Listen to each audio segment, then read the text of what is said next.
안녕하세요. 방콕에서 부동산 에이전시 운영 중인 고아저씨입니다.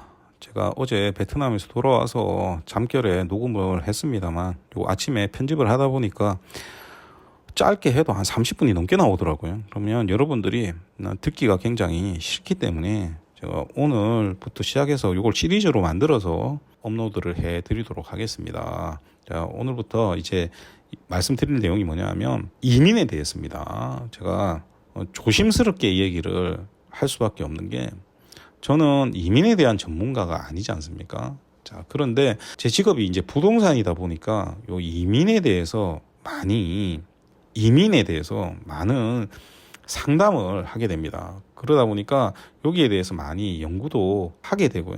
그리고 생각도 많이 하게 됩니다. 제가 여기 와서 그런 부분들을 다룬 게 꽤 오래됐기 때문에 여러분들한테 오늘부터 조심스럽게 이 부분에 대해서 이야기를 해드리도록 하겠습니다. 오늘은 먼저 여러분들한테 이민 계획에 대해서 얘기를 해드리고요. 거기에 따른 이제 고정관념에 대해서도 이야기를 해드리겠습니다. 자, 일단 사람마다 조금씩 다른데 가끔씩 이제 제가 부동산 상담을 받게 되면 계획을 엄청나게 철저하게 뭔가를 해가지고 뭔가를 해야 되시는 분도 계십니다. 그 별로 좋은 일은 아닙니다. 왜 그러냐면 너무 계획적으로만 움직이시는 분이 임기응변이 떨어진 상황이면 만약에 이 계획에서 벗어나게 되지 않습니까? 그러면 거기에서 굉장히 당황하게 됩니다. 이때 사고가 제일 많이 터집니다. 왜 그러냐면 내가 추진은 하고 있고 이미 화살은 떠났는데 여기에서 화살이 정확하게 안 가게 되면 이 화살을 되돌리는 방법을 계속 찾게 됩니다. 그렇게 되면 어떤 경우가 생기냐면 권위에 의존하는 경향이 많이 생깁니다. 예를 들면 이런 거죠. 어떤 사람이 접근을 해서 내가 도와주겠다고 접근을 했는데 이 사람이 그 나라에서 한 10년 넘게 살은 사람이다. 그리고 그 나라 말도 잘합니다. 그러면 이 사람한테 내가 좀 도움을 청하면 좋겠구나라고 생각을 할 수가 있습니다. 그런데 여러분들이 잘 생각을 해보시면 저도 마찬가지고 다른 분들도 마찬가지지만 여기 사업하고 사시는 분들은 그런 걸 도와줄 만한 시간을 가지지 못합니다.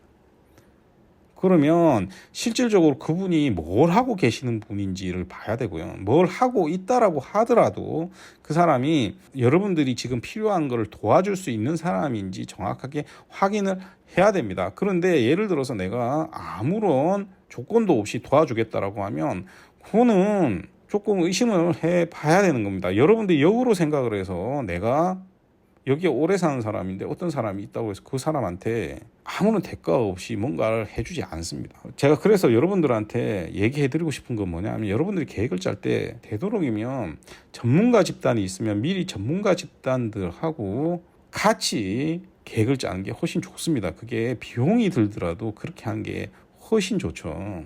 자, 그런데 그런 사람들이 있는지는 저는 모릅니다만 만약에 그런 사람들이 있다라고 하면 그렇게 하는 게 좋습니다. 이걸 조금 확장시켜서 제가 몇 달 동안 계속 프랜차이즈 회사들한테 연락이 와서 상가 좀 찾아달라고 연락이 옵니다. 그러면 이 사람들이 상가를 찾는 게 아니고 그냥 시장 조사하는 겁니다. 근데 시장 조사를 부동산한테 연락해서 상가 가격 몇 개 가지고 시장 조사를 하는 거죠. 자, 그게 굉장히 저는 안타깝게 생각합니다. 그 출장 여기 와봐야 개인적으로 아무런 의미가 없는 거라고 생각을 하고요.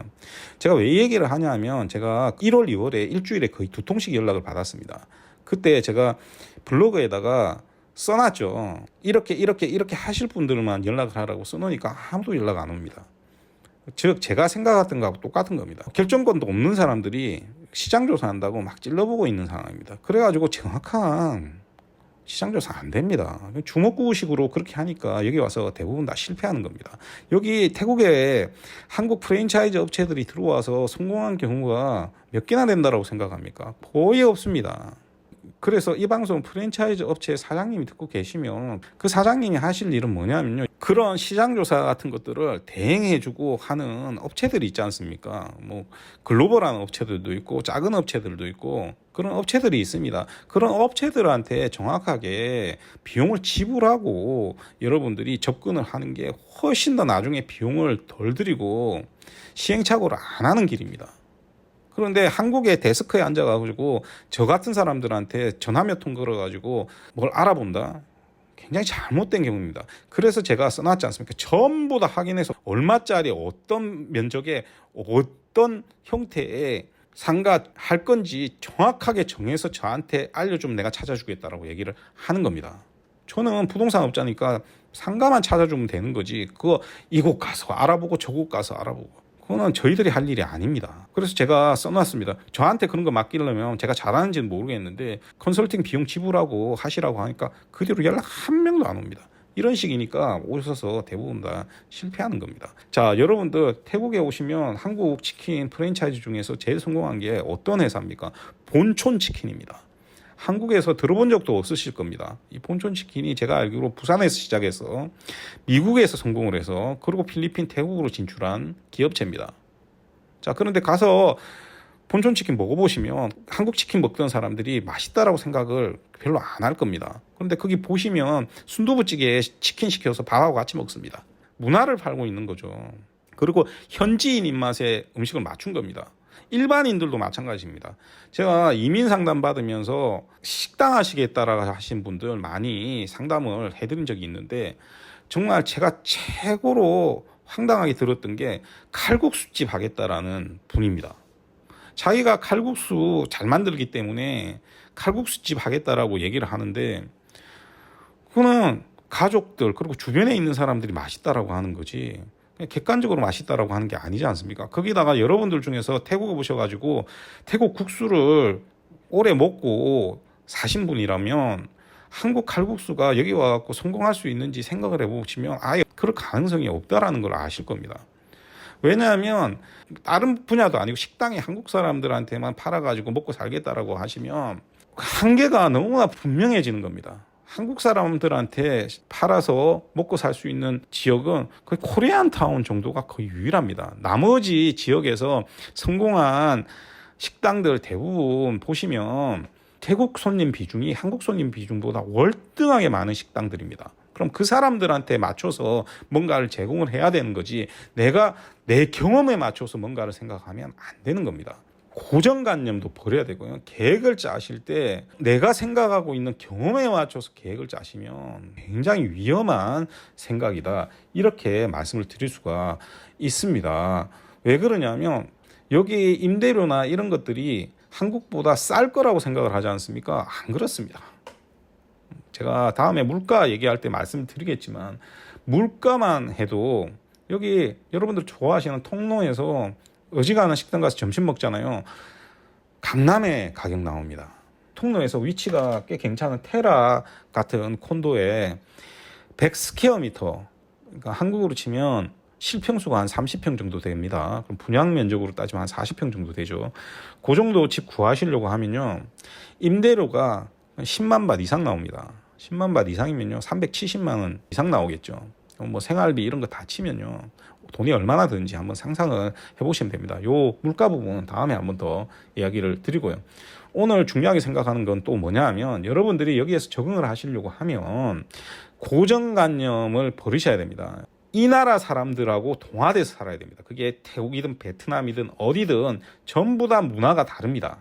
예를 들어서 태국은 불교 문화지 않습니까? 그런데 베트남 같은 경우는 유교 국가입니다. 한국하고 똑같은 유교 국가라고 보시면 되고요. 말레이시아나 인도네시아는 무슬림 국가지 않습니까? 그러니까 근본적으로 전부 다 나라마다 다릅니다. 그러면 그 나라 사람들한테 적응을 하고 살아야 됩니다. 자, 그런데 한국 사람들의 큰 단점이 뭐냐면 한국 사람들하고 다른 나라 사람들을 구분 지으려고 하는 경향이 강합니다. 두 번째로 제가 제일 싫어하는 건데 뭐냐면 한국 사람들은 한국보다 못 사는 나라 사람들을 낮춰보는 경향이 있습니다. 제가 백인들 사는 나라에서도 제가 공부를 하고 살아봤습니다만 방콕에 와서도 느끼는 점이 뭐냐면 아시아 사람들에 비해서 백인들이 훨씬 더 공중도덕 안 지킵니다. 훨씬 더 자기 마음대로 행동하고요. 공동체 의식이라는 게 없습니다. 중국 사람들보다 태국에서 맨날 사고 터지면 백인들입니다. 제가 여러분들한테 드리고 싶은 얘기는 뭐냐면 모든 사람은 사람마다 다른 겁니다. 여러분들이 한국에서 강남 걷고 있는데 동남아 사람이 거기 지나가고 있잖아요. 그러면 그 사람이 여러분보다 많이 배웠고 여러분들보다 돈 많은지 적은지 어떻게 압니까? 모르지 않습니까? 똑같습니다. 얘가 여기 왔을 때 어떤 얘기 많이 들었냐면 태국 애들 열심히 일 안 한다.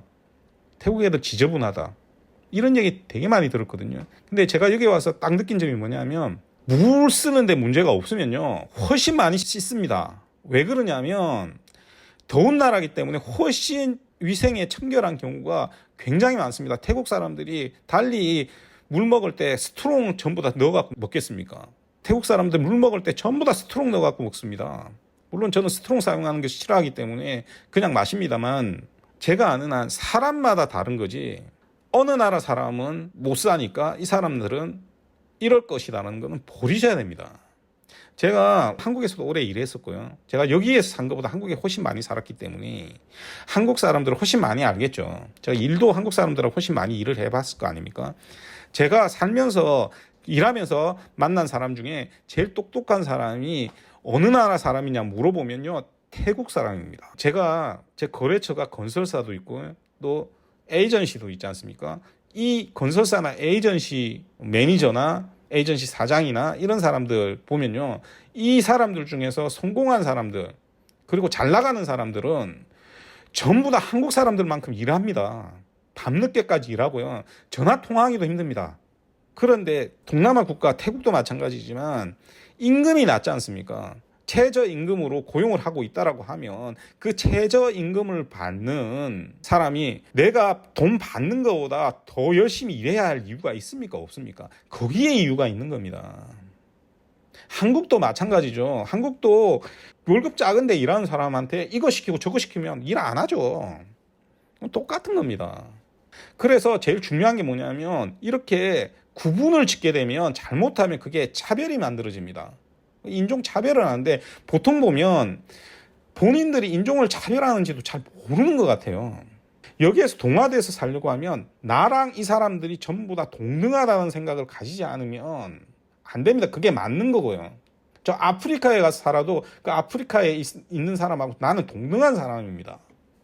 다른 게 없는 거예요. 그 다르다고 생각하면 그게 히틀러가 얘기하는 겁니다. 그렇기 때문에 여러분들이 여기 가서 제일 중요한 건 뭐냐면 여기 사람들한테 맞춰서 여기 사람들과 동화돼서 살기 위해서 노력을 해야 되고요. 그런 생각을 가져야 됩니다.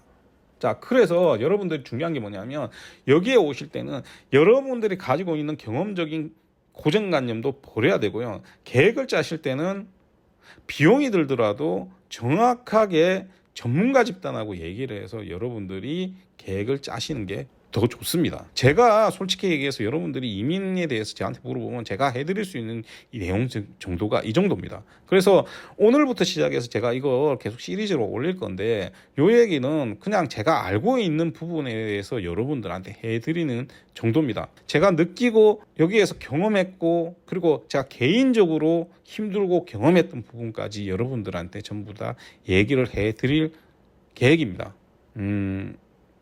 사실은 말해드리기 굉장히 힘든 부분까지도 앞으로 하나씩 하면서 얘기를 해드리겠습니다. 저는 태국에 와서 굉장히 행복합니다. 한국으로 돌아가고 싶은 생각이 하나도 없고요. 제가 거의 6년 만에 처음으로 태국 밖을 나간 게 이번 주입니다. 그것도 송크란 기간이라 태국 여행하는데 너무 돈이 많이 들어서 휴가 기간 동안 갔다 온 거죠. 얘기를 하다 보니까 이것도 거의 좀 시간이 많이 걸리네요. 그래서 다음부터는 뭐 자본이라든지 물가라든지 지역마다 특징이라든지 뭐 환경이라든지 그리고 적응할 때 필요한 게 뭔지라든지 이런 것들 얘기를 해드리도록 하겠습니다. 그리고 이번 주 그러니까 월요일 날은 그냥 물건 하나 올려드리고요. 그 다음 시간부터 이 시리즈를 계속 송크란 기간 동안 해드리도록 하겠습니다. 자, 오늘도 들어주셔서 대단히 감사드리고요. 이상 저는 방콕에서 공아저씨였습니다.